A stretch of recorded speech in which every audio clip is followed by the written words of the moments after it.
Before I get into the subject of this video, I have to remind you that tomorrow night on Sarah Mondaini's channel is episode 4 of Hocus Focus, and it's a good one. Well, it's a good one every week, but it's especially a good one this week. So that's 8 p.m. UK Irish time tomorrow night on Sarah Monday at the new 40th magazine program. Today I want to talk about royal magic and the belief, this nonsense, that somehow these implements and these objects that the royals use, they're just pomp and circumstance. They don't have any magical meaning. Well, they do. They have extreme magical meaning, and that's what they're all rooted in, ultimately. Now, within the British royal line, there's a phobia regarding the use of the head of the monarch on a coin in something like a sympathetic magic, really.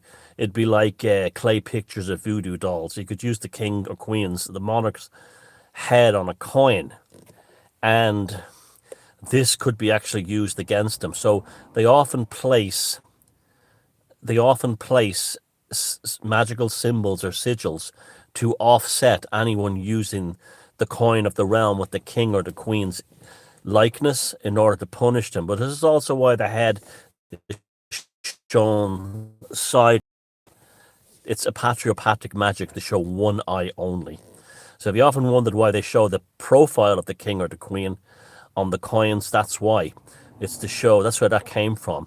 There's a patriotic magic to show one eye, to ward off the evil eye of the peasants who might want to curse them.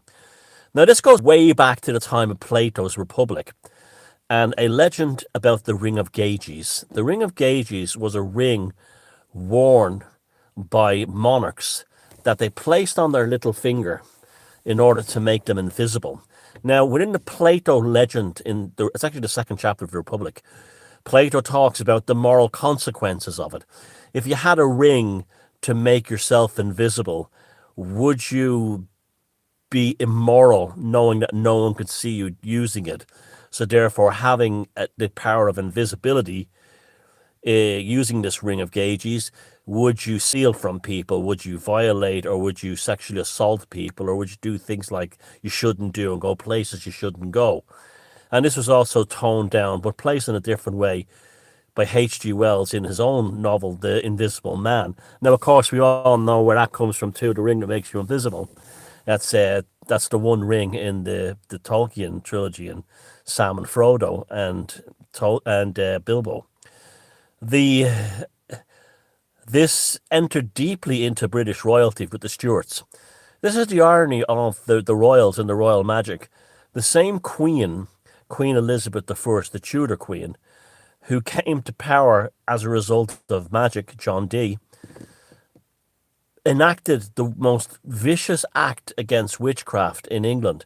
Her father, Henry VIII, had put an act against conjurations out there, and the arrest of witches, but it was generally toothless. And when it was used, most people were found not guilty, they were acquitted.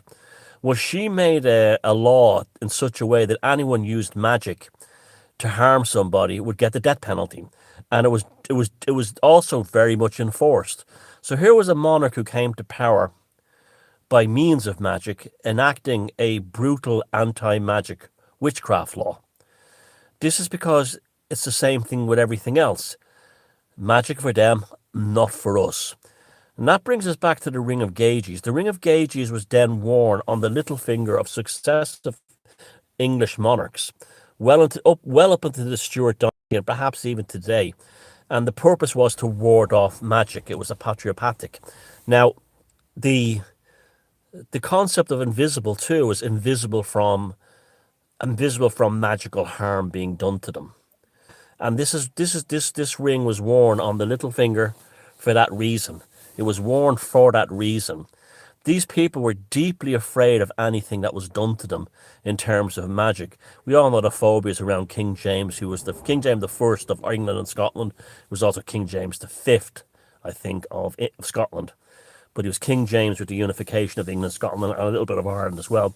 And he after he went to Denmark, which was in the throes, and Denmark and Norway were in the throes of a witch mania, he came back and wrote his Demonology, which he believed that it wasn't up until that point, even under the laws passed by Elizabeth, that the persecution of witches was a more or less a secular matter to do with the courts and the legal system.